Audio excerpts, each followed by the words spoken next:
Ladies and gentlemen, welcome on in to the PSP Podcast, featuring your friendly host, Percussive173, where PSP stands for Perk Spreads Positivity, where we educate. The 3 E's, right? You can educate, you can entertain, you can be empathetic. Have you encountered any gender-related obstacles or biases while building your career in content creation? I would say the cyber stalking.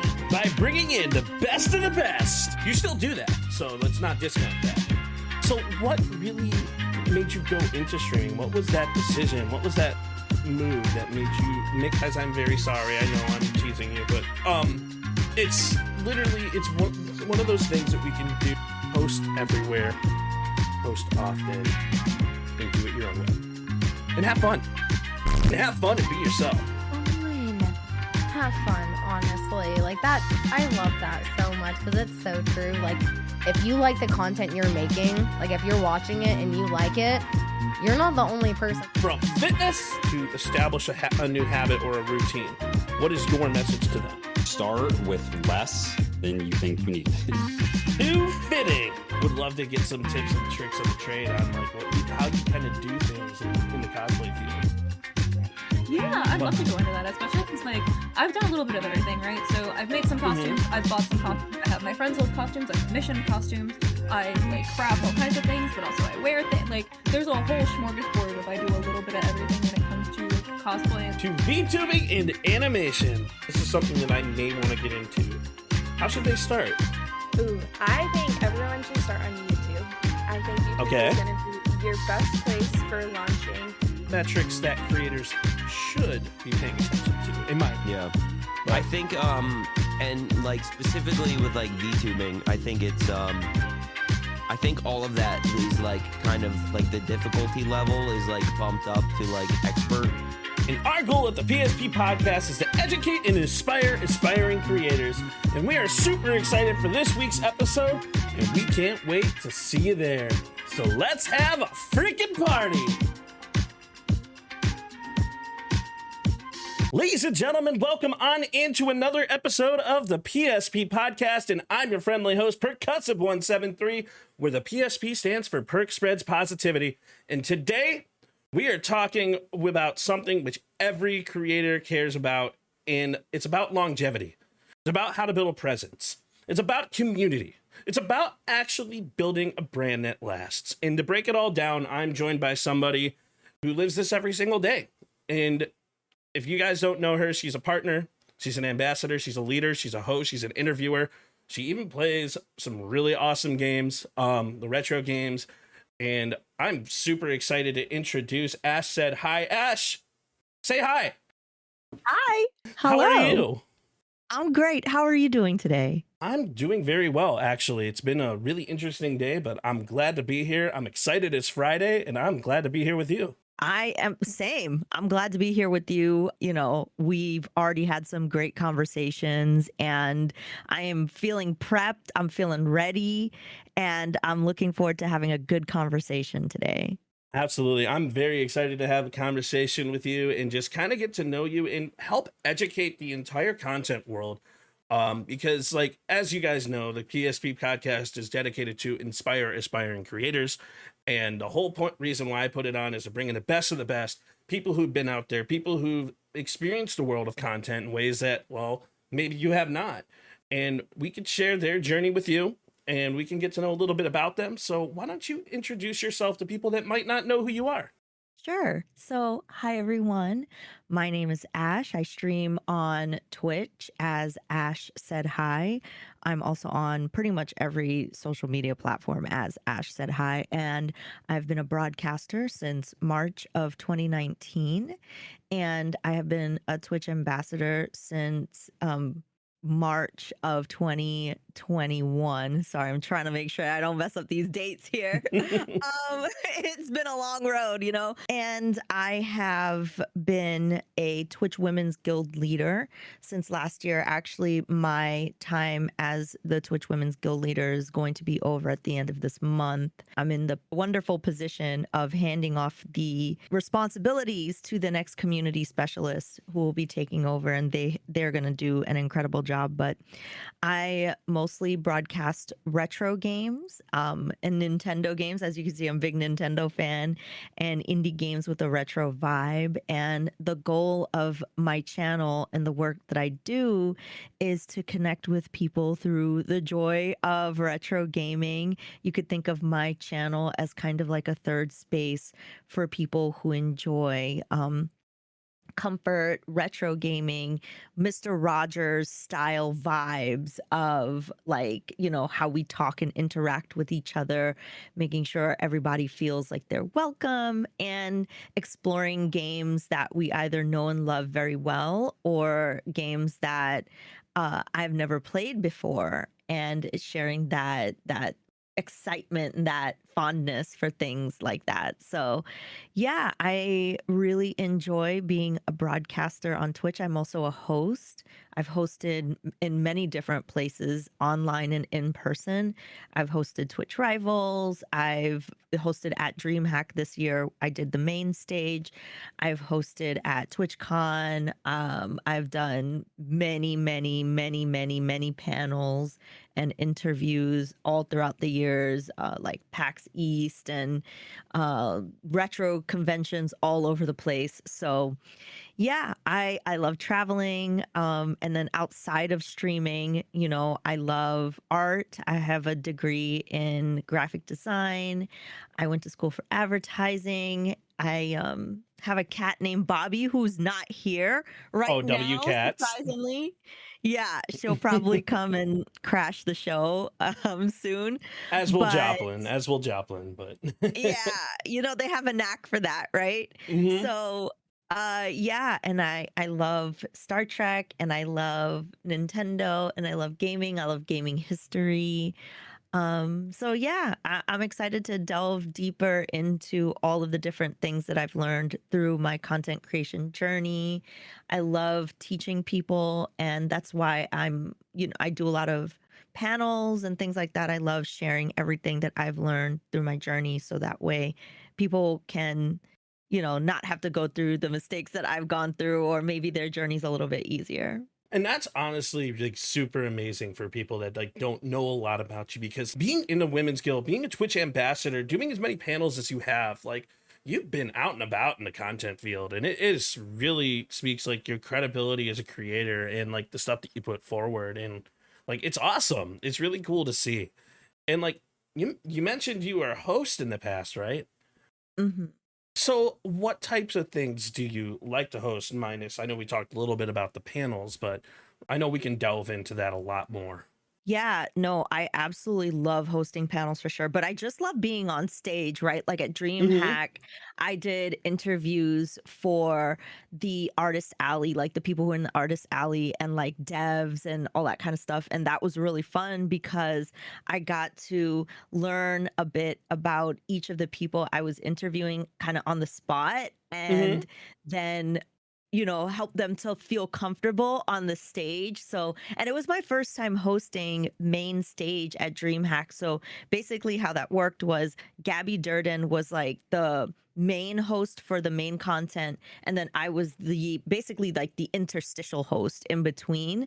So it was fun to kind of like, you know, play off of Gabby and like jam with her on stage, and you know, she would do her thing, and then I would come out and we'd like banter a little bit, and then I'd bring the guests on stage and we would interview and talk, and then Gabby would transition out. So that was really fun, and it was a new experience for me. So I'm really thankful for DreamHack for working with me on that. And I've also done hosting hosting at Games Done Quick, which is a speed running show that does charity multiple times a year.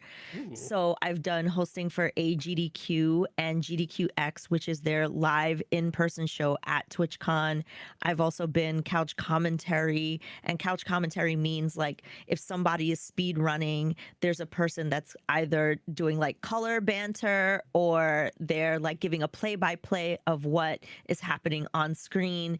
And I've done that for my friends at AGDQ and other shows as well. Like they have the show called Black in a Flash, which highlights Black speed runners and Black excellence in that category. So that's really fun. So I've hosted there, and basically what that means is like you'll read donations and you'll hype up the speedrunner, and you'll intro and outro them, and you'll kind of like for online shows you'll also kind of be their couch commentary if they don't have it.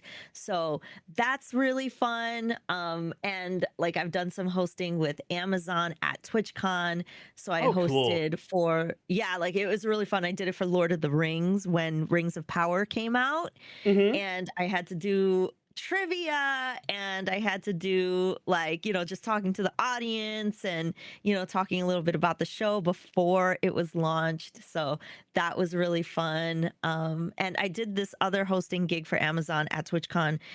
There was a spin-off show for The Boys. I don't remember the name of it, but it was something like where the students were in the academy and they all had special powers. But like I said, it was a spin-off of The Boys. So I had to do stuff for that.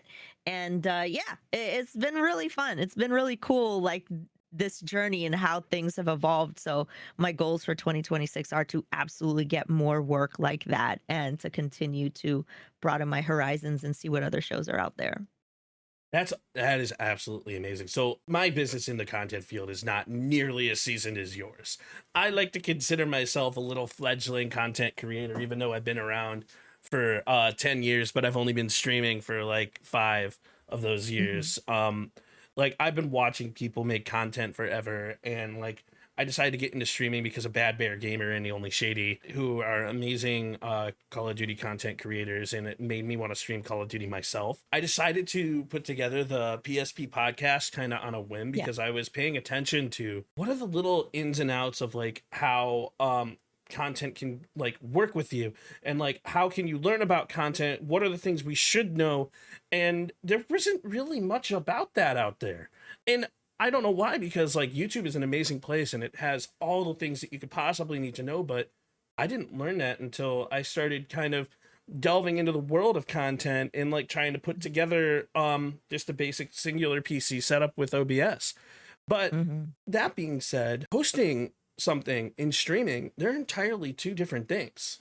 So what qualities as a content creator would separate a good streamer versus a good host? Oh, that's such a good question. I think, well, things that make that overlap definitely are your ability to improv, right? Yes. Like we were talking earlier today about live production and how you've got to be able to go with the flow and things happen and all that kind of stuff, right? Oh, absolutely. So I think that's definitely where they overlap. I think where they're different is for live production or hosting, it's about being able to work with your producer and being able to like understand information that'll come in quickly and change quickly, and you have to adapt, or you have to kind of be like a vessel to share information with the audience. So being able to read ad reads, being able to, like obviously read a teleprompter and make it sound natural,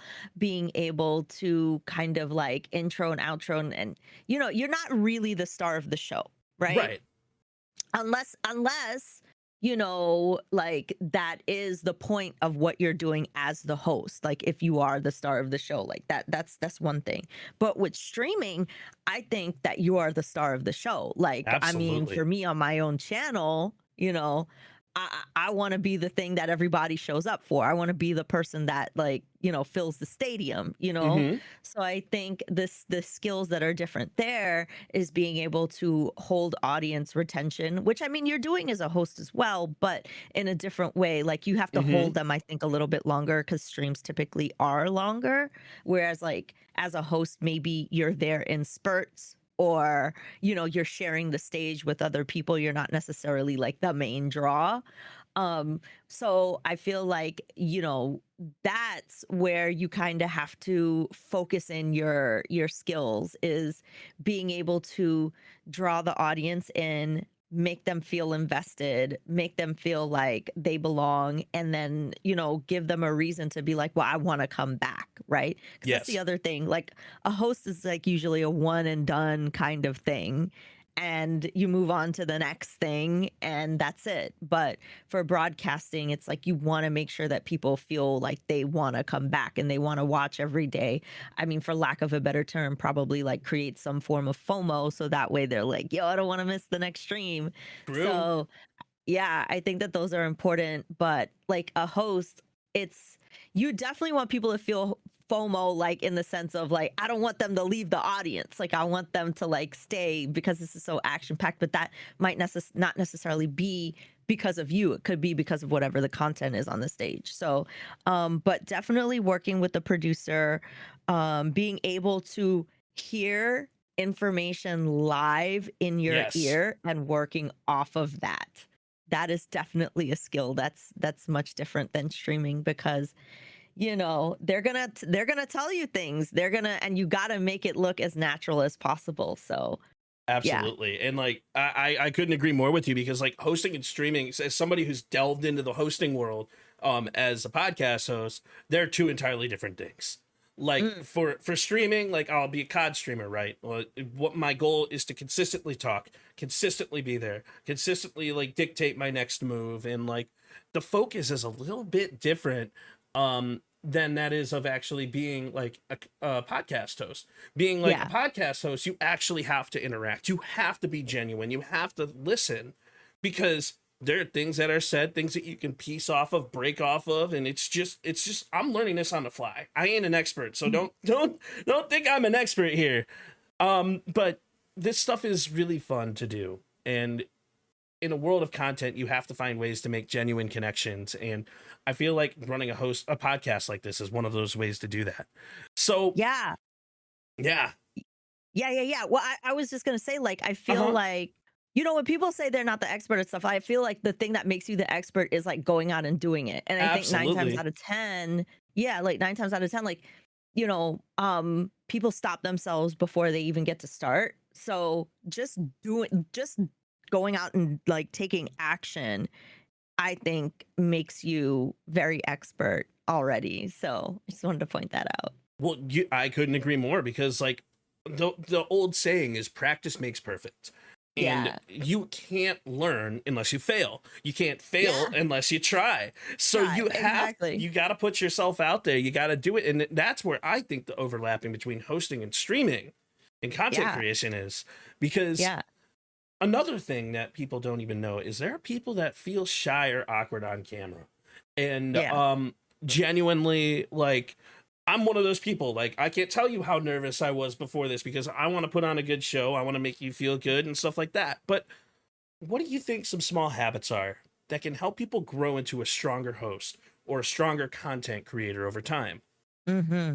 Yeah, I mean, obviously, practice, as we discussed, right? You know, you Mm-hmm. can't get better if you're not putting yourself into a position to learn and experiment and try things, right? I Definitely. think, yeah, giving yourself a lot of grace too, right? Because it's going to be hard, you know, and things are going to be inconsistent. And I think, you know, staying motivated even when you don't feel motivated is very difficult, right? And of Mm-hmm. course, people always talk about like make sure to maintain your mental health, make sure not to, go too hard on yourself or not to burn out or do things like just push yourself through and mask even when you don't feel like doing it. Like be aware of your body signals when those things are happening. But I think it's also extremely important to put yourself in a scenario where you are doing difficult things.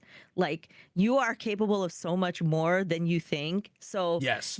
doing difficult things is really important. And even though you feel like something is tough, like putting yourself in the situation to do it will show you that it's probably not as difficult as it seems. And keeping it really super simple, right?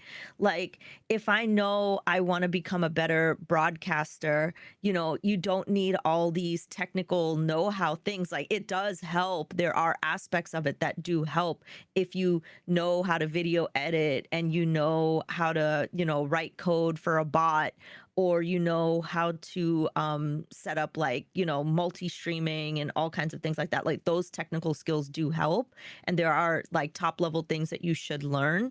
Mhm. But there are also ways to keep it super simple. There are pre-made things out there. There are other people that you can ask for help. There's so many tools. Like there's communities that you can reach out to, like the guilds, like the creator clubs, like all of those things, so that way you can work with a network of people. Like there's no reason why you have to be the expert at everything.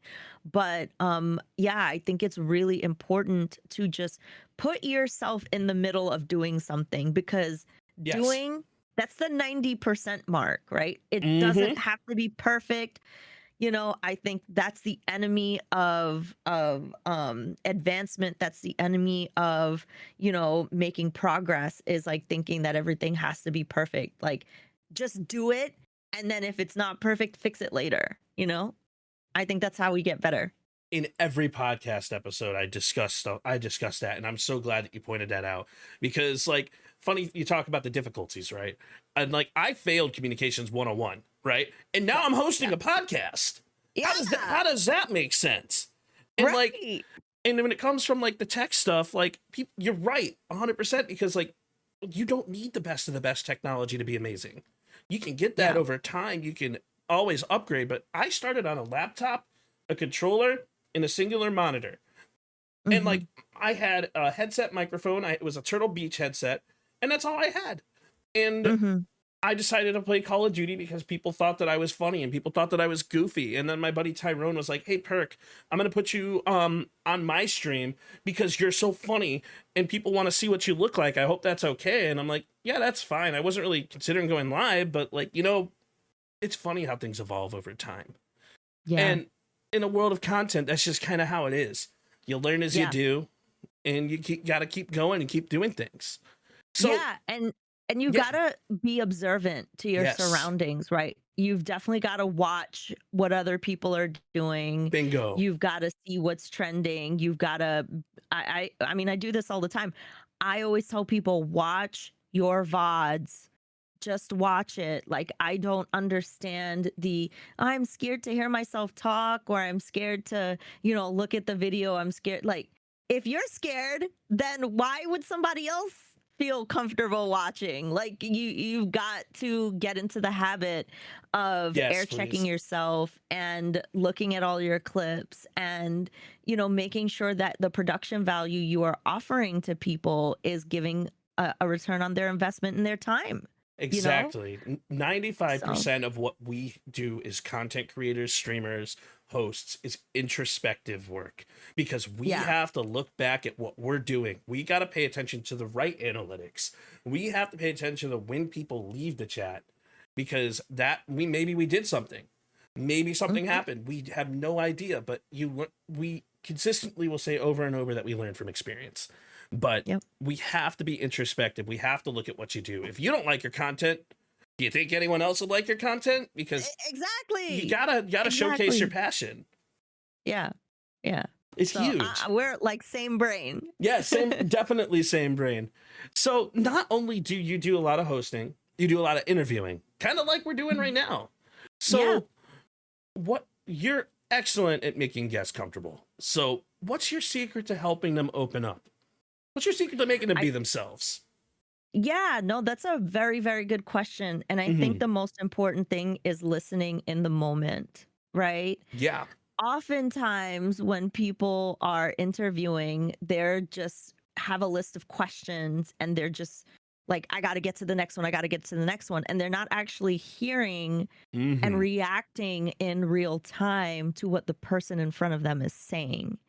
So, doing that helps people feel at ease. And then also letting people know that when you're interviewing them, this is their moment. We want you to be there. We want you to shine, and I'm not here for myself. I'm here for you. I'm here so that people can learn how cool and awesome you are. So it's the first thing I usually tell people. And I also tell people that, let's say, worst case scenario, we make a mistake on something. No one is going to know. No one is going to know unless we make it obvious that that was a mistake. Like we verbally call it out, or something happens in our body language that shows that something is wrong. But you never want to let them see you sweat, right? So if Mhm. something does go wrong, either playing it up, like, as a joke, or ignoring it completely, or doing something that basically makes it feel like that was natural, will make people feel like, "Oh, okay." And it also gives a sense of relief, right? Because once you make Yes. that first mistake, you realize, oh, it's not so bad. So there's this really wonderful human being that I did a stream with yesterday named Bizness. And he's talking Super Nintendo. He's really cool. They do improv classes, and we've done the improv classes together at TwitchCon 2 years in a row.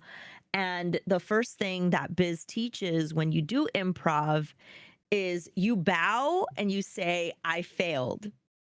That is the first thing you do. And it takes the edge off of like feeling like there has to be a sense of perfection, which messes people up. It really, like, makes them freak out. And I think that that's what people not oftentimes worry about. It's like, I have to be perfect. What if I make a mistake? People are going to laugh at me. That's okay. If you get a Yes. laugh out of somebody, you did good, right? Exactly. Embracing that stuff. So I think that is major. That is key for making people feel comfortable.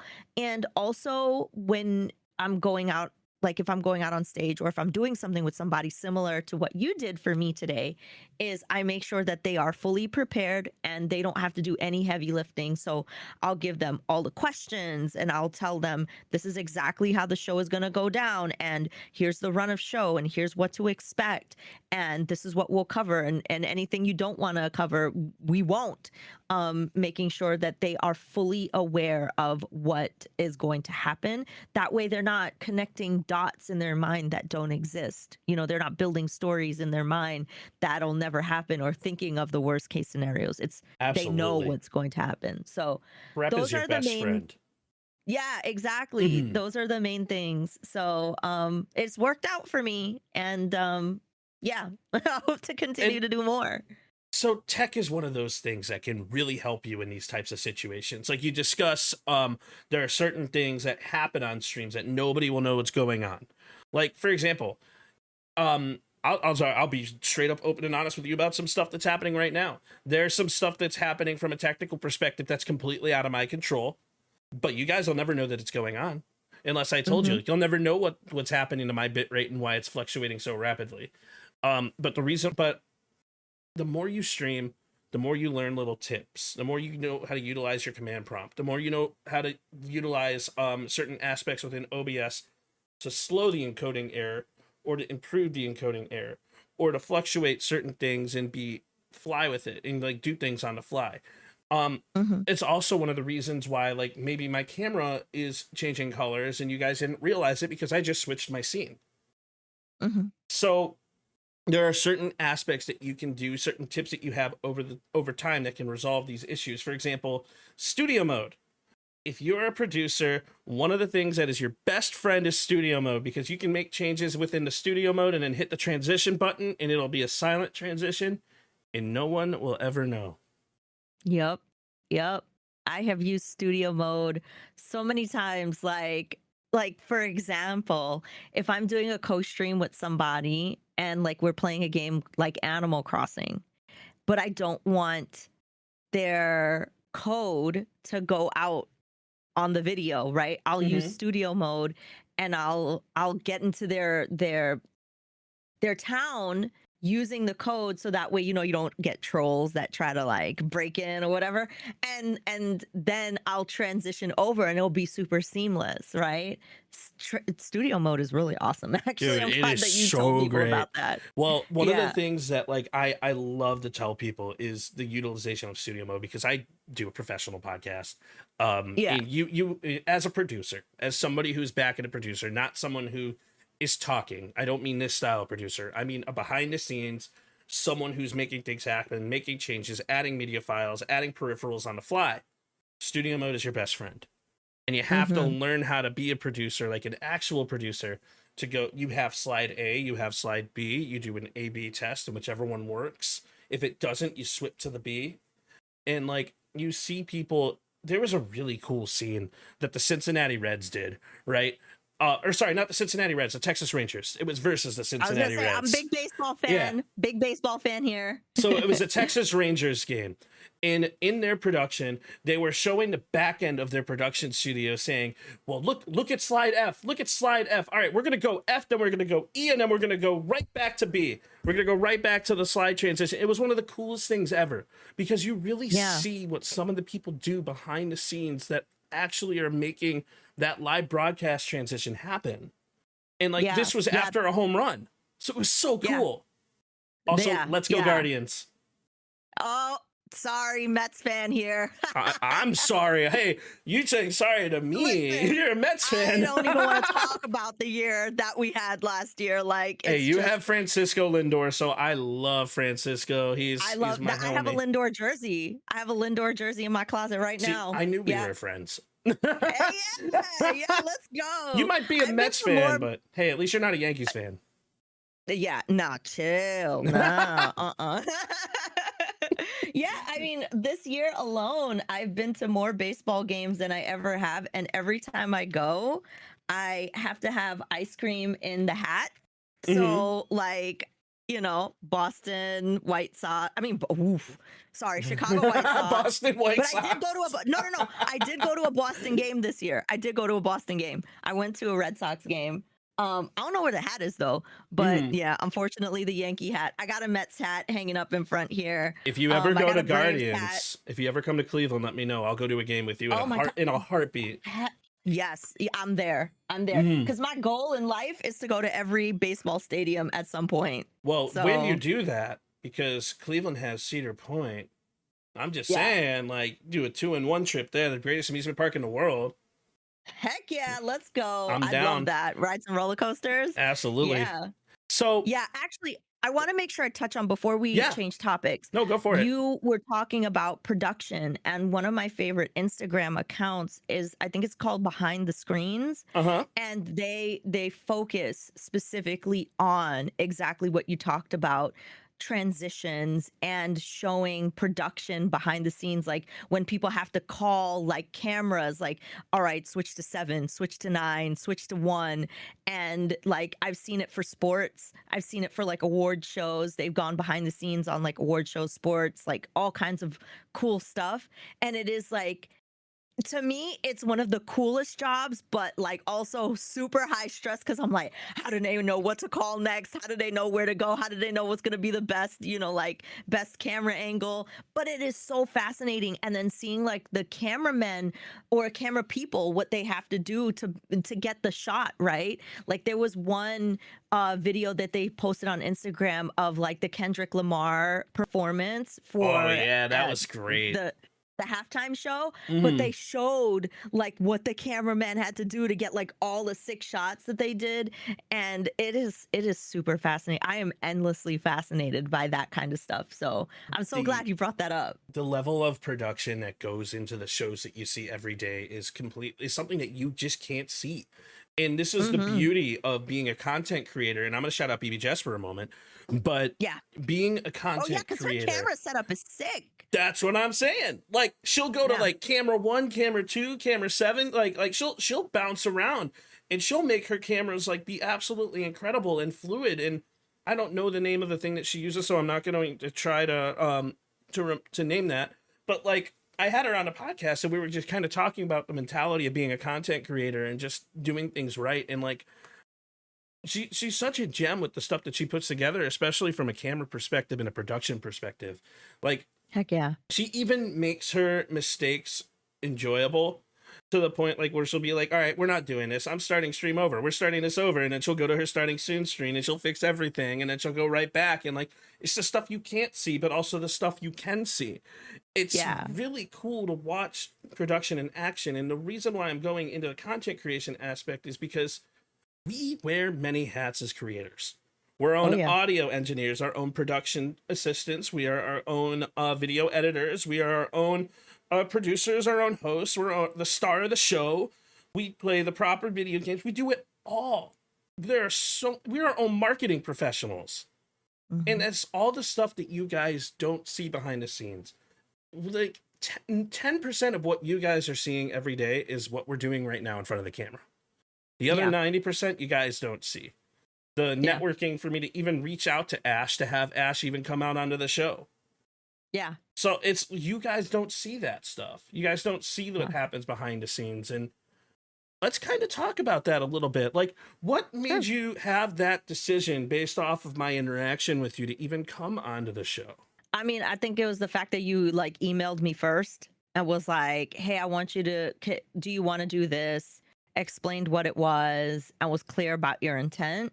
I think a lot of people fumble that first interaction, right? Because it's like, all right, why are you reaching out to me? What is it that you want? What is the time commitment? When do you want to do this? How much far ahead do I have to prep? And Collaboration 101, guys. Collaboration 101. Yeah, yeah. I think that as you shared, like, and after we started like talking more and like chatting on Discord, it was very clear to me that this was a serious production, right? Like, you were asking me questions, you had questions prepared, you did your research, you did pretty much all the heavy lifting. So once I saw all of that happening, I was like, okay, this is fine. But a lot of people need to understand, like, professional communication is absolutely key. Even if I know you very well, or, you know, maybe even not very well, even if I, you know, just know you in passing, if you email me and say, I want to do X thing, this is the expectation, this is what it's for and when and all that, I would be very 100% open to working with you as long as, you know, all the details are laid out and the intent is clear. So that was like, that's really key. So if you decide to reach out to somebody that you don't know and you email them or you DM them in a professional manner and you let them know all the details and they do get a chance to respond, you know, that's to make sure that you give them the grace of like, hey, you took the time to respond. I'm not going to waste your time. Right? So that's important. And then understand that people are extremely busy, right? So if you don't get a response, you know, understanding that's the way that it goes sometimes.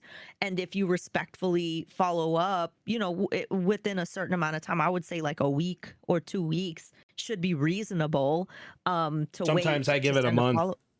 Yeah. And that's, you know, I get why, you know, even I would feel comfortable, depending on who I'm reaching out to wait that long.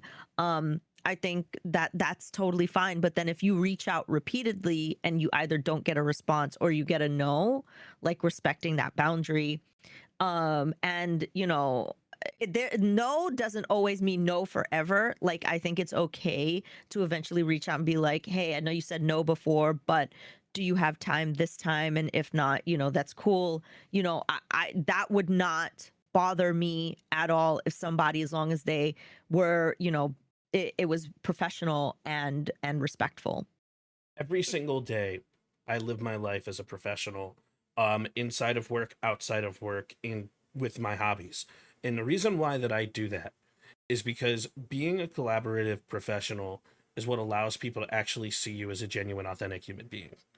You have to be professional in your main line of work, and you have to take content seriously. And if I came up to you and I was like, "Yo, Ash, I'm running this podcast. You'd be dope here. Come join." You'd probably be like, "Who the fuck are you?" I'd definitely be like, okay, that's like reflective of the vibes, you know? And it might not necessarily be a bad thing. It's just, Right. okay, like I have to figure out what vibes do I align with most. And for me, being having a professional mindset with everything that you do allows the ability to create collaborations. And like I know one thing I'm going to mention here is I'm going to say the word, and I hate saying the word, as you guys know. I'm a small creator. Not a lot of people know who I am. I'm undiscovered, but I prefer the word undiscovered when it comes to that. So, but being able to reach out and create collaborations and have people who've been in the industry for as long as they have be comfortable enough to coming on just any type of production that I'm doing, it just means the world. And the reason why it means the world is because you're doing something right. And it comes through being a professional that allows you to effectively network, that allows you to make the genuine connections, and like it's just what you have to like be confident in the content that you're putting out. It allows your authenticity to show. Yeah, 100%. Everything that you just said, I think you said it eloquently. And confidence is key. I think that people respond well to confidence as long as it's, confidence, not cocky, right? Yes, like confidence versus ego. Yeah, exactly. Right. And also being professional about it just absolves any confusion, right? Like I'm not going to be confused about what your intent is because I know that your intent is to focus on the work. And so that creates a sense of safety for me that I don't have to put myself in a situation where I don't know what to expect. Will this person take advantage of me? Is this person going to say something that's going to make me feel uncomfortable or anything like that? If we're focusing on the work, there's no problems here. And that creates a sense of trust. And I think, I think you rightly said, not small, but undiscovered. And I think that as long as you continue doing things the way that you're doing them, this is going to be a great trajectory for you. Like you're setting yourself up for a lot of success. Hey, she's complimenting me, chat. I appreciate it. Get over I'm it. gonna try. But so the reason why I bring up the confidence aspect, the reason why I bring up the professionalism aspect is because this is what allows you longevity in the content creation industry. This is what's going to allow you to make the connections, to network, to meet new people, and who knows what doors are going to open up just by being your enthusiastic, authentic self. So allowing yourself, and that's the whole point of this podcast today, is talking about longevity in the content creation industry.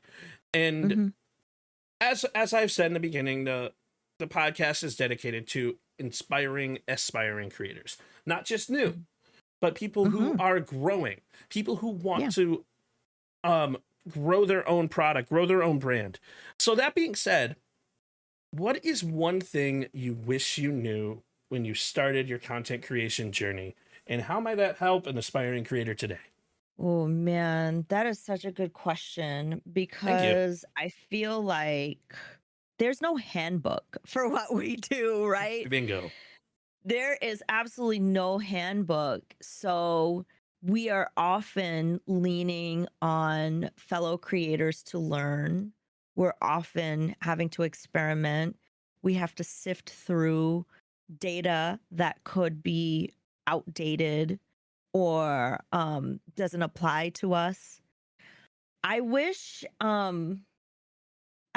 knew more about coding and how to utilize bot tools from the beginning, because I feel like it's an important tool to monetize your channel. So I wish I had those skills from the beginning. I still don't really even have those skills. So if there's somebody listening, if you could teach yourself, how to utilize, things like StreamerBot or anything like that to really drive excitement and drive fun moments, you can set yourself up for a lot of success if you know how to utilize those tools. I would also say that I don't take a long time to learn lessons. Like I observe a lot. I'm very, very introspective about what I do.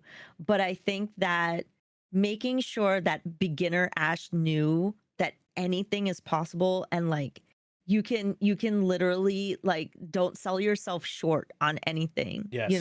Like if you need to negotiate a contract, not being afraid of saying the higher number because you are totally able to achieve it. Like I think that's probably one thing. So what I mean by that is, let's say you want to work with a company and they come to you and they say, hey, what's your budget for working on this activation? Not being afraid to say, well, my time is worth, let's just put a number out there. If I'm going to do 5 streams, $15,000, right? But you have to justify that cost. You have to say, if I'm going to tell somebody that these 5 streams are going to be worth $15,000, here's what they get with it. This is the analytics for the interactivity with my chat. This is what you would get like post stream, the analytics, me posting across social media, cutting up VODs for clips or whatever. Like those are like making sure that you understand like how to pitch, why that money equals what they're getting. You won't have any problems. I think a lot of beginner broadcasters feel like, whoa, imposter syndrome. Am I worth it? Why would they want to work with me? If I tell them this amount of money, they're going to walk away. No, they're not. Like, yes, it's possible that they can, but they're more than likely going to say, well, we can't work with that budget. How is this budget instead? Right. Don't be afraid to do that kind of negotiation. So I would say that, and I would say just make sure that, you're having fun. This should be fun. Absolutely have fun. Definitely have fun. And I love what you said in regards to you are your own product. You are the product. So market yourself properly. Sell yourself properly. Allow yourself that ability to go to that next level, and don't ever sell yourself short. For me, I say exactly what you said in a slightly different manner. Content creation is a journey, and it's a never-ending journey. So you have to make it what you want to make of it. And that is my something I wish I knew when I started streaming 5 years ago. It was that mentality that allowed me to be able to network properly, that allowed me to be confident in my ability as a content creator. Because let's be real, for somebody who doesn't grow and is not seeing rapid growth like a lot of other people, it's going to be very, very difficult to keep yourself on the right path. So what you want to do is you want to keep doing what you're doing, because you're not necessarily doing anything wrong. But one of the things that you can do is keep being confident in your product and keep learning how to make it better, because the more you work on your own content and the more you put it out there, the more people are going to see it, and the more people might possibly like it and then come to your streams from it. And definitely, I wish I posted content way more than what I do now, because that's going to allow me to be visibly seen and allow people to come say, hey, this is Perk and this is who he is, Yeah, I absolutely think that consistency is a very big part of success. Yes. And like you said, it's a marathon, not a race, right? Like you got to be in it for the long haul. You got to be in it for the love of it. There's going to be a lot of moments, just like with any entrepreneur, right? Because this is an entrepreneurial endeavor. You will spend a lot more in maybe money or time than you're getting back. And it has to be something that's worth it to you. So if you decide like, I want to do this as maybe a full-time career, you have to put in the full-time career hours. You can't put in the hobby hours and expect to have a career. Yeah, it It's not doesn't gonna work happen. like that. It doesn't. I mean, not everybody is going to be Haley Welsh and blow up by saying Haktua. Not everyone's gonna have that happen. And no disrespect to her at all. I love the fact that she blew up. Something funny. Uh-huh. Okay, I was watching YouTube the other day, and I watch a lot of Howard Stern. Oh, And I love Howard Stern. Yeah, Mhm. Howard Stern did a show where it was like a boxing match between like Crazy Cabby and I think Stuttering John or something like that. Okay. And there was this woman who I think she was like, an adult actress, and she was talking about how she did a scene with I don't know, one of Howard's people, right? Mm-hmm.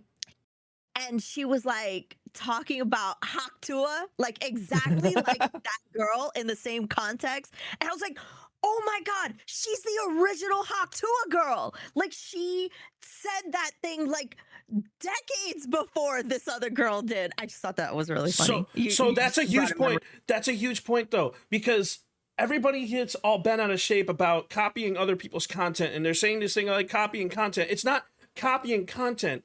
It's when the content is out at the right time and you're doing it in your own enthusiastic, authentic way. And it's not copying content. Stop thinking about it like that. Like it's your own stuff. Like Yeah. look Like, at Corpse we Husband. Look cannot at Corpse create- Husband. Yeah, exactly. Mhm. Exactly. We're not creating in a vacuum, right? Right. Everything is going to be a derivative of something. We are inspired by the people we surround ourselves with. We are, expressions of all of the life experiences that we have. And all of those life experiences are coming from the things that we either consume or read or are inspired by, like whether that's like art or, photography or music or whatever, like, and all of those things are going to drive whatever our creative output is. So it obviously don't go out and steal, right? Like don't go out Right. and be like the thief of art. But even for some people, that is, how they do what they do, right? Look at artists like Banksy and things like that. So I mean, don't go out and steal, but also, if you do like utilize creative efforts, find ways to make your voice heard. And I think that's Yes. the most important thing. So yeah, I just thought that was really funny. And I was like, oh man, somebody should do like a video where, it's like split and they show both of them. But yeah. And then don't be afraid to repost stuff, right? Yes. Like if you've done something and maybe it didn't hit the way you wanted it to. Except like, on there TikTok, is no don't repost the exact thing on TikTok. I'll tell you that right now. Really? Mhm. Really? TikTok will flag Well, it if you have the same wavelength and you have the same visual wavelengths. Yeah. Yeah. It will actually flag your content as a copy, and it won't let you post it. So TikTok's the only one that you can't do that. You have to change your edit. Okay. Well, fair enough, right? Like Mhm. that actually makes a lot of sense, right? Because there were some accounts that were getting, obviously they were getting big off of posting other people's content, but also I've seen some accounts where it's like they literally post the same video every day. Mhm. So it kind of makes sense to me, but what I mean also, like, yes, repost it, maybe wait a month, edit it a little bit, tweak it Yes. a little bit, change the audio quality a little bit, but don't be afraid to also cross post too, because I've seen things like do, really well on TikTok and then not well on Instagram and vice versa, you know what I mean? So don't feel ashamed for doing any of those kinds of things, Snapchat Spotlight. If you do not use Snapchat Spotlight, use it. That's the only videos that I have ever consistently had 1 million views on, or sorry, not 1 million, 100,000 views on, in a row. Like I've had 3 videos back to back to back hit 100,000 views, and like Nice. Snapchat Spotlight is massive. I've actually found out, and again, this is all preference. So what I'm saying is an opinion. It's my opinion, but I think that Snapchat Spotlight brings more people into my streams than TikTok brings into my streams, or Instagram Really? brings into my streams. Yeah, Interesting. I think that every creator should utilize Snapchat Spotlight in some way, shape, or form. Just like everyone swears on using TikTok in every way, shape, and form. But like, I have never thought about using Snapchat. I'm gonna look into it. Yeah. I will gladly teach you the ropes on the Snapchat, Yeah. on the Snappy I Chat. love that. I'm gonna make a Mhm. note to myself about that. Yeah. So And we also mention like inspiration. Inspiration is huge in the content world. I wouldn't be a creator if it wasn't for the following four people: X Marie Angel, Steffi Evans, The Only Shady, and Bad Bear Gamer. I would not be here.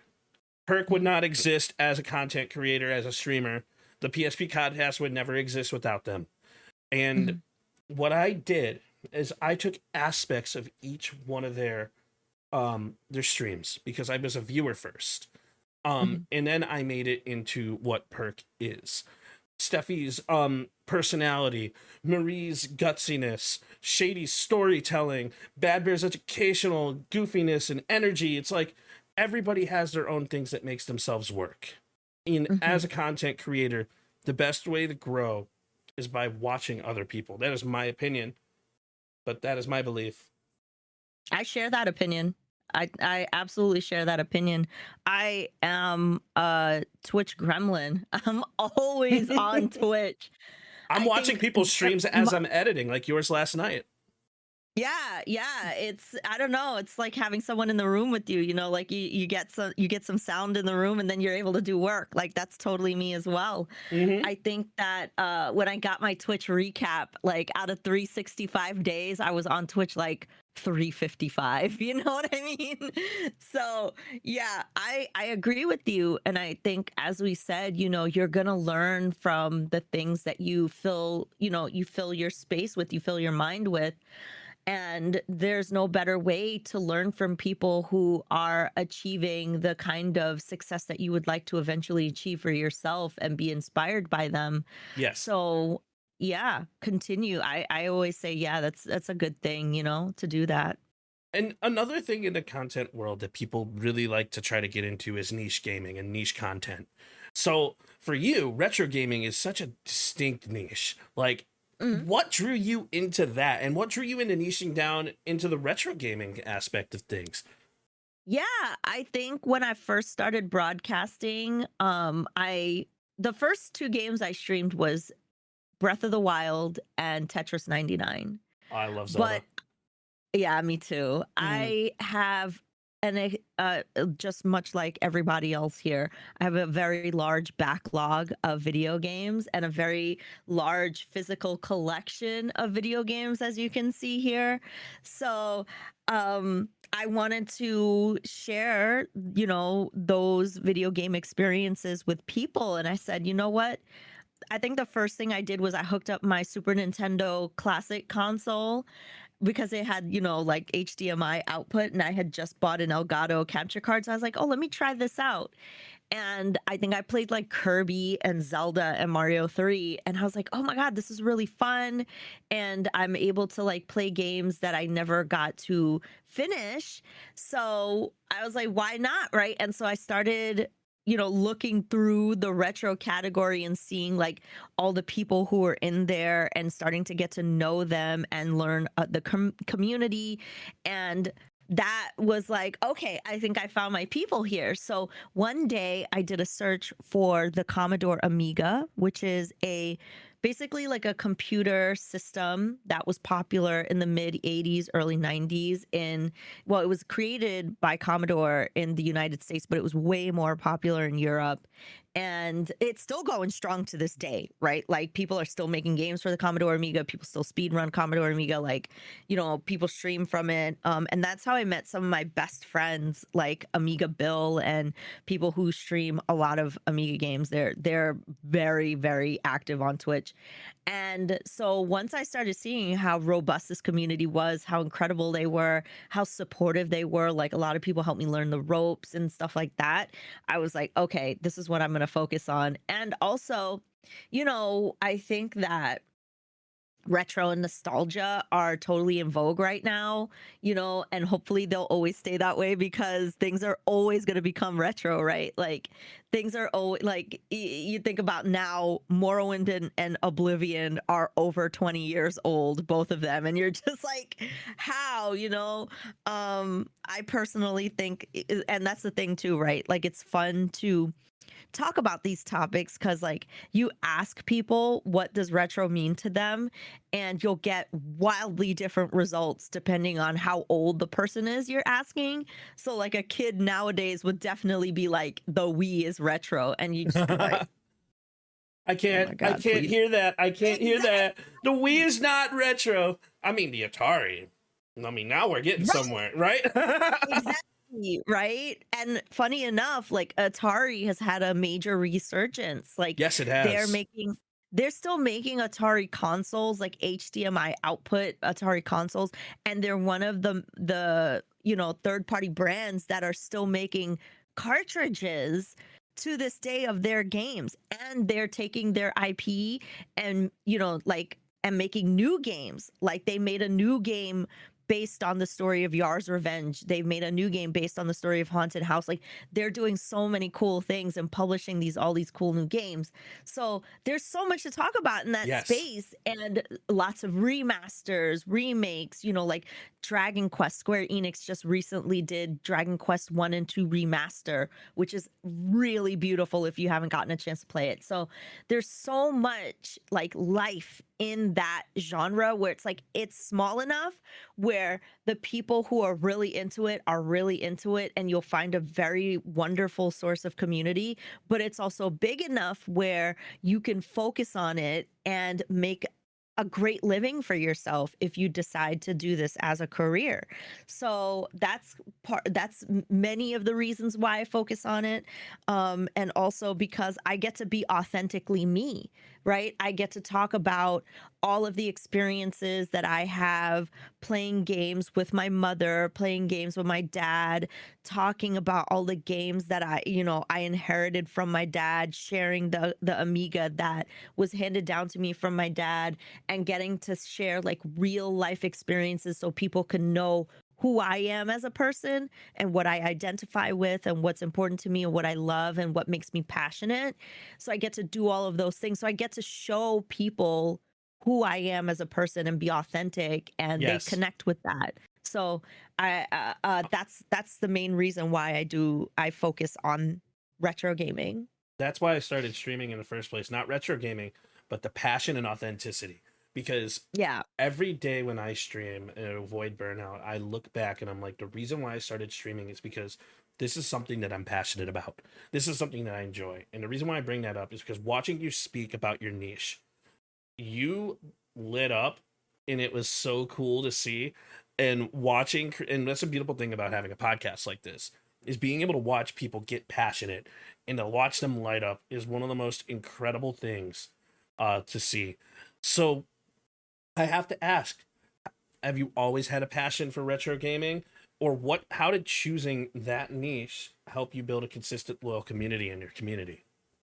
Yeah, I mean, I have always been a Nintendo fan. I've always been into video games. Like, it is a part of my identity. It's a part of my core of who the DNA of Ash. Because as I said earlier, I gamed with my mother, I gamed with my father, I gamed with a lot of my family. And so I get to relive all of those best memories when I engage in this, especially on Twitch and, wherever else I create content. So yes, creating a community through retro gaming has been key. As I said when I introduced myself, creating this as a third space, right? Yes. So people come here, they can watch me play a game for the first time that maybe is their favorite game, or we're replaying a game that we really love. Like, for example, Link to the Past is a game that I love to replay. Eye of the Beholder, Dungeon Master, like all those games are games that I love to replay, and my community knows me for it. Or UN Squadron, which is a shoot 'em up game on the Super Nintendo. That's really awesome, fantastic, published by Capcom. So those are games that I know and talk about all the time. But as I said, developing that space where people have that comfort of, oh, I'm going to come and see like these kinds of games, whether it be Nintendo or retro games. And one major thing that I've built community off of that's not retro or Nintendo is Star Trek, right? Ooh. I'm a big Star Trek fan. Does that mean you hate me because I'm a Star Wars fan? No, I mean... I mean, we bring back the know. old fanboys movie jokes, you know? I mean, Star Trek you versus Star know, Wars. I'll always say, all right, you know, there's definitely Star Trek episodes that you should watch and check out. You know, like I Mhm. respect Star Wars. I do like Star Wars. I have a few Star Wars figures. Actually, I have a Salacious Crumb right here. Oh, hold on. Here Go to he the is. left. Yeah, there you go. Oh, that looks so Yeah. cool. Oh, there we go. Yeah. Oh, I Salacious. love it. There I he love is. it. Yeah. I have him right next to my Enterprise. So yeah, and Hell I yeah. have an X-Wing right above my desk. But yeah, I built people like so I played Star Trek Online, and if you're unfamiliar with Star Trek Online, it's basically a massively multiplayer online game that's been around for over 15 years, where you can, you know, for lack of a better term, LARP your Star Trek life. Like you can, Oh, that's you so know, cool. yeah, like you can build your character to look just like you. You can customize all of your ships. Practically every Star Trek ship ever made is in the game. And you can be like, whether you want to be Klingon or Vulcan or human or, you know, Jem'Hadar, whatever. Like you can be all of those characters and go through a lot of the story. And the people who created the game use the TV shows as inspiration for a lot of the content in the game. And the actors from the show voice their characters in the Oh, game. that is so cool. Yeah. That is so amazing. Almost every character that we know and love and grew up with the exception of like maybe one or two, they're actual actors voice their characters. So, you know, LeVar Burton as Geordi, you know, you've got voices in there from some actors who sadly passed away, like the actor who played Nog, Aaron Eisenberg, the actor who played Odo. Like there's so many different people in there who are in there. And then you have like Worf, you know, which is really cool and all that kind of stuff. So it's awesome. It's really, really awesome if you're a big Star Trek fan. But the reason why I brought that up is because so I started playing that every Thursday. And you know, we would just talk about the TV show. We would talk about the game. We would talk about like all kinds of, you know, like pop culture, Star Trek stuff. And then people enjoyed that so much, they started coming to the other days, you know, when I wasn't doing Star Trek content, right? And I started building that community, and they stayed for the retro games. I would have people who say, I don't know anything about Star Trek, but I just like hanging out with you. And that's, I think, an indicator of, okay, I must be doing something right, you know, because I'm making people feel comfortable. I'm making people feel like they're having fun. We're directly engaging. Like I think that's the magic of live streaming. So, Yes, you know, it's like it's the human element of it. So I couldn't agree Yeah. more. And like Yeah. honestly, like the creating a human connection with people based off of like your genuine like experiences and livelihoods, it's an amazing thing. That's the beauty behind the live streaming world, and people forget Yeah. that building a community is so incredible. So for any newer creators who are struggling to find their niche or struggling to get through, and this is a heavy loaded question, and we had an entire podcast with Serena Paris about this, but what advice do you have for those creators who are trying to find their niche and what identity fits them? Oh, by the way, we have a party crasher here. We have a party Aw. crasher. This is Bobby. Hi, Bobby. Look adorable, She- kitty. Yeah, she is the star of the show. I was like, when is Bobby gonna get here? She's Joplin's here. currently asleep. At the moment I start talking for a long period of time, she'll come in and be like, "Oh, hi." Ooh, Yeah, adorable. exactly. Mhm. I think that's a really, really good question, how to find your niche. And I think that, well, I would even go ahead and ask a question of, is it important to niche, right? Mm. Um, Now And the I reason agree why I with you asked- there. yeah, I mean, the reason why I asked that, well, like, okay, I think that there are pros and cons to doing both, right? Finding your niche will help you find your people, will help you find your demographic, and know it will inform how you're communicating with your audience, right? Because it'll help narrow down maybe the demographic, the things that are important to them emotionally, psychologically, and then you can kind of know how to approach your content based on what's important to your audience, right? Mhm. So I get that. Like, so if I know that I love streaming Fortnite, the things that I talk about in a Fortnite stream might not translate if I decide to switch categories and go to retro, right? They might not necessarily, depending on what you're talking about.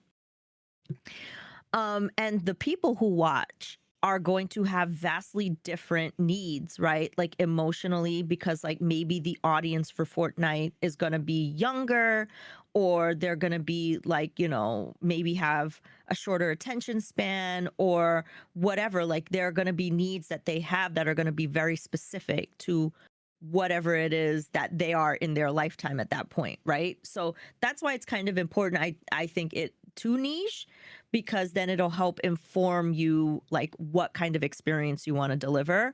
But then at the Mhm. same time, like people are multifaceted, right? Yes. You're going to experience burnout if you do the same thing over and over and over again for many, many, many years.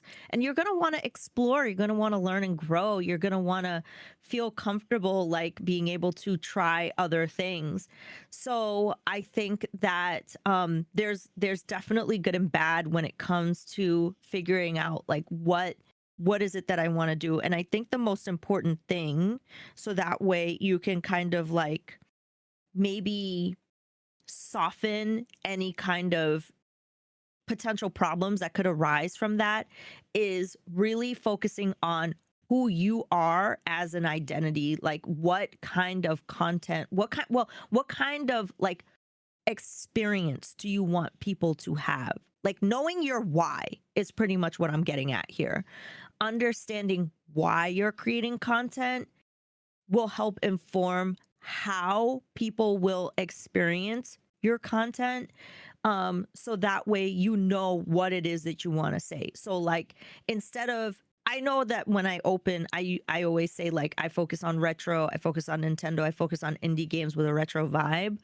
But the most important thing in the elevator pitch that I give to people is I want my space to be a third space where it has a Mr. Rogers kind of feel, because that's more universal, right? That's going to inform you what it's going to be like to be a chatter or to be a viewer in my stream, no matter what game I'm playing.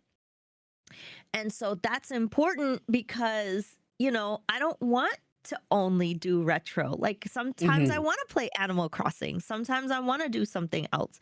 But it might be important when you are trying to figure out how to market yourself for sponsorships, right? Because an elevator pitch has got to be quick, right? Yes. You've got to be able to describe what you're doing and it's got to click for people in a short amount of words and a short amount of time. So that's why I feel like understanding your why and developing who the identity is of whatever your channel is quickly will help get that message across and will do much better for you versus being like, well, I just stream this thing. I'm only a food streamer. I'm only a just chatting streamer. I'm only, and look, if that's something that you are diehard passionate about, you're like, I don't want to change. I want this to be my only thing. There's absolutely no problem with taking that route. The beauty about what we do is that the sky's the limit. Only our imagination is what's going to hold us back from whatever we want to achieve. And, it's all about what you want to get out of it. There's many workflows to achieve success. And even like you said, it's my opinion, right? Like there are some people out there who will tell you the exact opposite. You've got to niche down. You've got to talk to your audience in this very specific way. You have to curate everything that you do.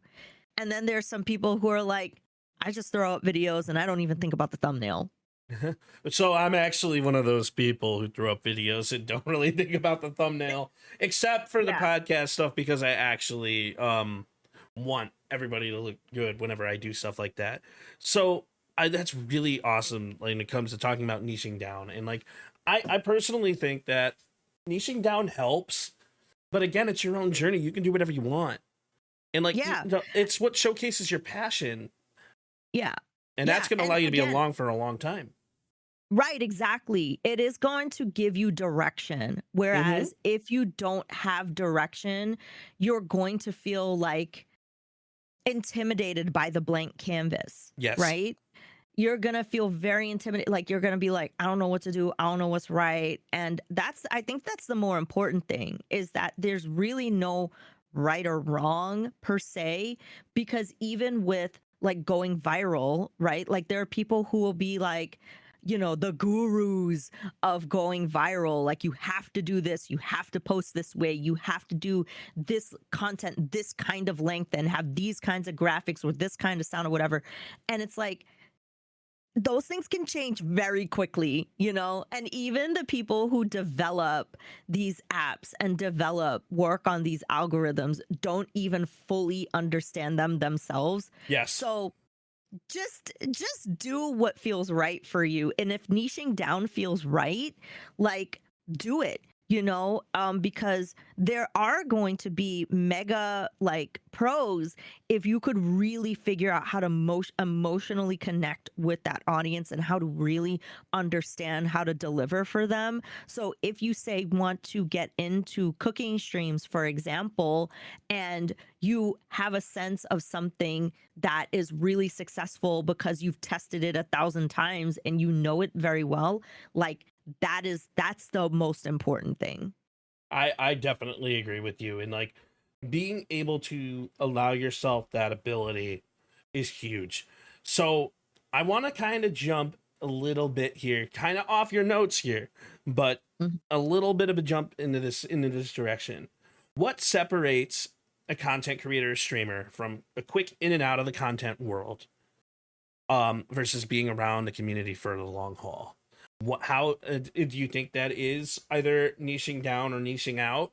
And I know we kind of touched on it a little bit, and that's kind of the route I want to go, because I think that's a really interesting question here. Yeah. So I hope I understand this question correctly. Sure. I think the difference between somebody who is like a fly by night in and out versus somebody who stayed for the long haul, like, what is the difference in their behavior to make them either stay longer or stay a shorter amount of time? Okay. So I think the most important thing, right, is staying in your lane. Like, and what I mean by that is not, oh, I'm my own business. It means focus on what you're doing and be intentional about what you're doing, and not, being comparative to what your journey is versus somebody else's journey, right? Because I don't know what work behind the scenes somebody else has done to achieve what looks effortless, right? Yep. I don't know.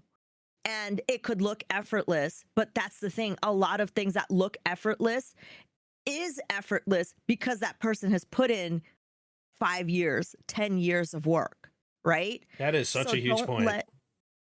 Don't let comparison be your thief of joy. Don't look at others and be like, well, I want what they have, and why am I not getting it? And when people don't achieve the success in the timeline that they expect, that's when you'll see people be like, well, I give up. Do I even matter? Why am I even doing this? I don't care anymore. I'm burning out. I hate this, whatever. Like, you've cheated yourself out of so much joy, like, do what you're doing because you love it. Yes. And because it's important to you, and because you've got something to say and you know why you're saying it. Like, oftentimes these kinds of conversations come up, specifically in the Twitch sphere, when it's talking about pushing for partner, right? Like, how do I achieve that? And then there are people who are like, well, you got to partner push, you got to, create this hype, you got to do this, you got to do that. And then, like, within a certain amount of time. Well, it's like, first of all, why do you have to set yourself up on that calendar? For what? What are you learning? What are you circumventing by taking shortcuts and wanting to do things quickly? What are you cheating yourself out of? What are the experiences you're cheating yourself out of? But not to say that trying to achieve success is something that you shouldn't do. If you want to be successful, go for it. Do it. Don't apologize for that. Just be confident in what you're doing, but understand that if you take certain routes, there are certain other routes that have been proven to happen because of, multiple experiences, multiple testimonials of what people experience.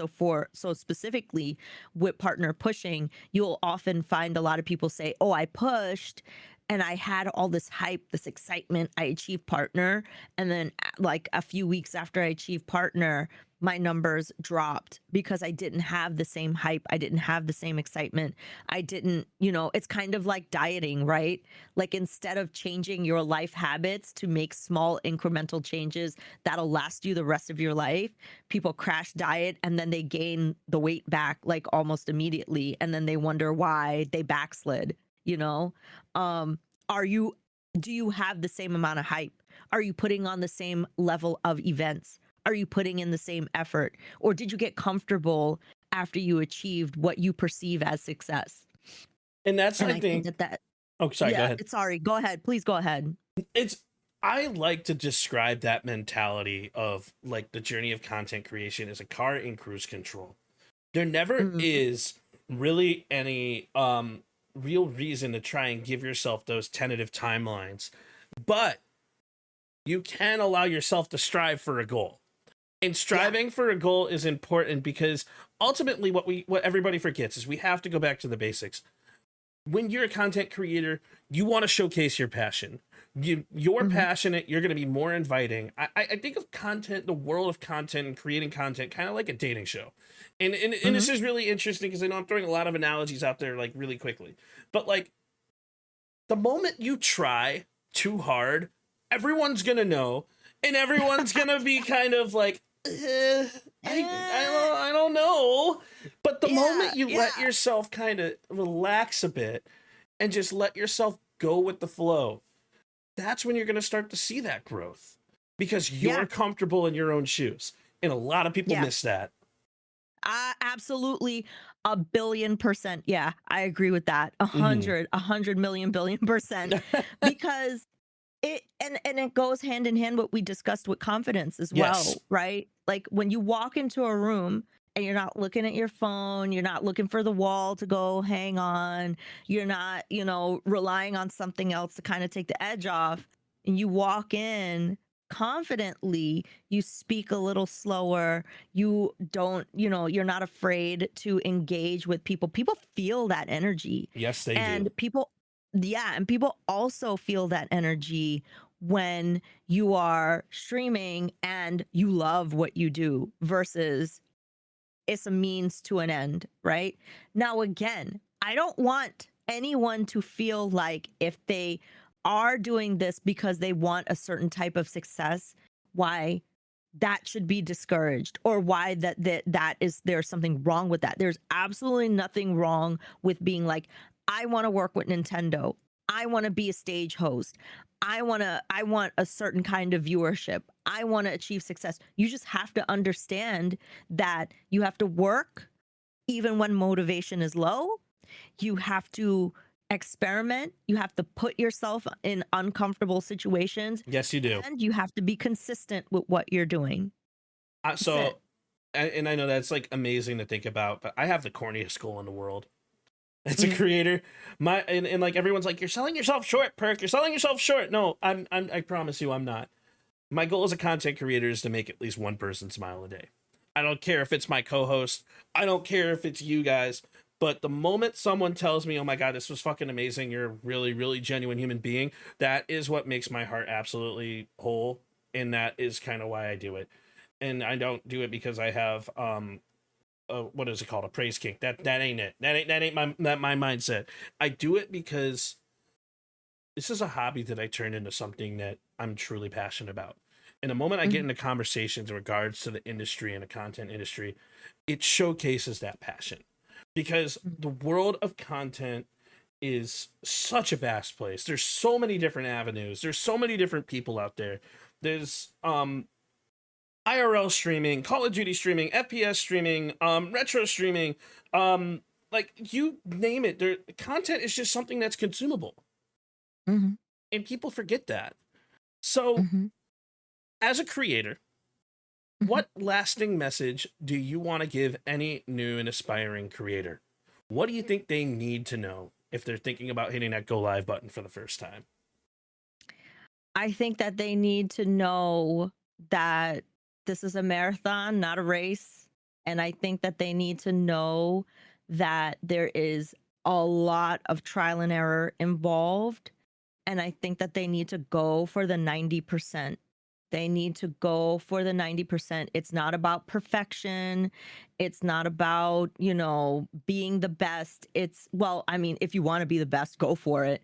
But if, you want to improve and you want to do well and you want to do this for a long time, you've got to give yourself grace, allow yourself to make mistakes, just get things done, and push through even when motivation feels low. Like, that's something that we've said multiple times throughout this whole entire show, but it's because it's so important, and it has gotten me where I've gotten to, through today. And it's true. It's just simply true. It has been the way that I think about every aspect of what I do all the time, every day when I'm doing this stuff. And I think that it should be fun. And I would say also the last thing is, like, always bet on yourself. Always bet on yourself. Imposter syndrome is a really big thing in this space. And there's no reason why it has to be, because, like you said, somebody could be listening and watching this. They could be lurking. You have no idea. Yep. And you could have said something that really had a deep impact on them, something that they'll hold with them for years and years and years. And you just impacted that person, in a deep way, in a profound way. And that's huge. That's huge, right? That's what we're doing this for, is to create deep, actual, real connections with people that may mean something. As the great Kendrick Lamar said, bing bop, boom boom, boom bop bam. That's the type of shit I'm on you don't even understand. And holy shit, you hit the nail on the head there. I'm not. Yeah. Yeah. I mean, your goal of making one person smile, like, that is an awesome goal, Thank you. And that, I always say that too. I remember when I was at DreamHack and I was telling somebody, like, hey, if I get one laugh out of somebody, if I am looking in the audience, I see one person laugh, I'm like, mic drop, I'm done, I'm good. I did what I needed to do for the day, And so you bring up imposter syndrome. I have imposter syndrome. Like, for example, like, I'm going to bring, I keep bringing out DreamHack Dallas 2024, right? So DreamHack Dallas 2024, I went into that convention, you know what, this is going to be my last hurrah in the streaming world. I'm going to hang it up. I'm going to do what I need to do. I'm going to go do what I need to do. Maybe talk to some people, and then go watch some Call of Duty, and then go home and then just be a viewer. So I went in there with that mentality. But what I did not expect is the amount of love and support that I've seen in regards to the podcast, in regards to the Call of Duty content that I've been creating. Like, to the point where I met Sasky for like one of the first times ever. Sasky came up and told me, he's like, Perk, I love your content. I'm like, the fuck? What do you mean you love my content? It's like, well, me and a lot of people watch your content, whether it be from the podcast or whether it be like from what you're doing. Like, that shit resonates with me. Just to even hear that. And it actually inspired me to go back with a whole different set of things, because the mentality that I took from that conversation wasn't because I didn't know why I'm here. It was, you never know who is watching your content at any point in time, and you need to allow yourself to enjoy yourself, to present that content in that point in time. It's absolutely 100% true. I have similarly been surprised by people who are like, Ash, I love your channel. Like, I went to TwitchCon EU this year for the first time ever. Mm-hmm. And TwitchCon EU is definitely very different than San Diego because Yes.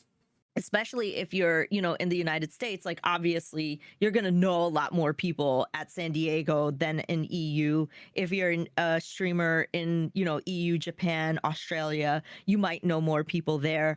But because I play a lot of like Commodore Amiga, or because my time that I actually go live, there are people in Europe who do watch. And I had somebody come up to me and they were like, yeah, I lurk in your channels like every day. And I was like, what? And it was really cool because she was like, yeah, I watch everything that you do and I never talk, but I really love your channel. And I was like, oh my gosh, It's this such a person has great been feeling. watching my channel for years because they were able to tell me all these different things that I had done. And I was like, wow, that's really cool. It's really, really cool. So you never know. You never know. And there are people who could discover this podcast, a year from now and then be Mhm. like, yo, I really like this. Now I'm going to go back and see what's going on now. Maybe they make their own podcast, like by all means, like I know some people are like, don't copy my shit. No, copy my shit. Go bring on Yeah. people, have better conversations than me. Do it better. I dare you. Yeah. Yeah. Because like Exactly. I want to see the Exactly. world Which is- content grow. I'm a completely different being. Like Exactly. Yeah, I agree because then it legitimizes the space so much more. Like I'm tired Yep. of people not like if I explain the concept of an actor, everybody understands what that is, right? yes. We are digital entertainers. It's Yep. not that far off. You know what I'm saying? So it's like you should be able to explain this and be like, yeah, I'm an actor, except, I do it on camera live. Mhm. Like if you're into Broadway, you could be into what we're doing here on Twitch or wherever, Yeah, except I you're can't streaming. sing. I can't sing to save my life. But there are plays where people don't sing at all. Yes, there are. So yeah, exactly. And then the other thing is like, there are a lot of transferable skills between those things. And so, yeah, maybe I might not have the visibility as like Tom Cruise or, Jennifer Lopez or like people like that. But there are people within our space that can achieve that kind of success or in that similar stratosphere, Or right? maybe So- it's a matter of time and you will. Right. And so, by you saying, I'm not going to gatekeep anything, I want other people to succeed. I want more money circulating in this space for others to understand it and it to grow. And maybe then like more people are getting involved because it's, more accessible because this information is now out there. It Mhm. legitimizes the platform. It makes people see like this is something I can invest in. Maybe more sponsorships are now like happening because then it's like, okay, we understand this a little bit better. Because like imagine going to a boardroom and saying like to a brand, Nissan, hey, if we put this actor in this commercial, it'll help sell cars. Okay. If we stream what it's like, looking at a new preview of this car at a car show, live on Twitch, this is what this could look like. And then all of a sudden, you've got people who may not have understood the space now getting curious, Yes. right? So I think that is an absolute important goal to have, to be able to never gatekeep, to always share this information, which is why like for me, I'm always doing panels. I'm always inviting people onto panels. I'm always talking about, how do we share education? How do we get more people doing this or people doing this where they're not having such a hard time? So I'm right there aligned with you. It's a huge thing. And like we definitely want to have more people in the content space because that's going to be how the content creation industry is going to grow, whether it be from an esports perspective, whether it be from like just a podcast perspective. There are a million different avenues out there. So my Yeah. last question of the podcast is, as a new creator coming into the space, Mhm. what do you want to see from them? What does Ash want to see? I want to see content creators who are, very intentional about what they're doing. Like they're asking themselves, why am I doing this? What do I want people to feel and experience? And I want people to really push the boundaries of what it means to be a live broadcaster. Do they have bots that do incredible things? Are they, are they including pop culture into their broadcast? Like I love, love, love seeing people who are doing like performance work on Twitch. Like maybe they bring a little bit of acting, maybe they bring a little bit of improv, maybe if they're a music performer, they're doing stuff. Like I recently found this channel who they're music performers. It's like duo, and they were dressed like Devo, which is a band from the 80s. I love and Devo. They also, yeah, Devo's Huge awesome. Devo fan. Yeah. And they had like all these cool graphics that were very like 80s, 90s, and they were doing really fun things with their alerts and their bots and stuff like that. I also want to see people have like really important conversations, right? Like I want people to feel safe in this space, and they don't have to apologize for who they are. I want safety for non-binary people. I want safety for people of color, Black people. I want safety for women and anybody, no matter what their walk of life is, trans people. I want safety in this space for them so that they can exist and show their beautiful ways that they live life on this planet, and also be able to have fun creating things that are personal to them, and be able to connect with people who share, their experiences, or people who are curious and maybe never knew anything about what it's like to live or be in those paths of life, and be like curious about like, oh, I found this new human being that's really awesome. I want to get to know them. Like I want them to feel safe in that space. So that's what I want to see for the future of content creation. That is an absolutely amazing thing to see. And like the future content creation is bright with a lot of the people in it. And I want you guys to see that. I want you guys to start like paying attention to all these new creators. And when I say you guys, I don't just mean you people in the audience. I mean all of us streamers, because I know the majority of people that watch my content is a lot of streamers. Like put yourself out there, allow yourself to be seen. I know it's difficult. I know we're busy. I know we have to lurk from time to time, but also put yourself out there and do your damnedest to get into other people's chats, because that's going to allow them the mentality of even you just saying hello. Like it's going to drastically inspire those people who are wanting to grow. And that's my message to streamers. My message to new and aspiring creators. There's only one journey, ladies and gentlemen. So make it your own. And have fucking fun. Yep. Exactly. Well, ladies and gentlemen, thank you so much for coming into another powerful episode of the PSP podcast. And as always, Perk spreads positivity, because that's what PSP means. And ladies and gentlemen, if you are not following Ash Said Hi, my face will haunt you and your drinks. No, I'm kidding. It won't. But please make sure you're going to follow her. Go show her some love. Go follow her channels. Go tell her the podcast sent you. And like genuinely, I appreciate everybody. And Ash, thank you for being an absolutely amazing, immaculate guest. And ladies and gentlemen, oh my God, thank you. This was like amazing. Like I can't tell you enough how easy it was to come on and talk and feel comfortable talking and know what to expect. Your questions were really great. But before I go, I just want to scroll up my camera, because I want to point out this box right here, which is the original box for when the PSP first launched. My very first PSP. She brought the PSP on the PSP. Yeah, there you go. I had to point that out. I had to point it out because of my retro collecting, which it's sad to think like the PSP is probably retro now, but it is totally so retro now. Hey, add it to your niche, add it to your stream. We're gonna bring back retro gaming with the PSP. Yep. But that is like from the first run of PSPs. I was like a day one adopter for that. So well, thank you very much once again. And ladies and gentlemen, as always, stay positive, keep creating, and I'll see you guys tomorrow. You guys have a wonderful Bye. night, ladies and gentlemen. Bye.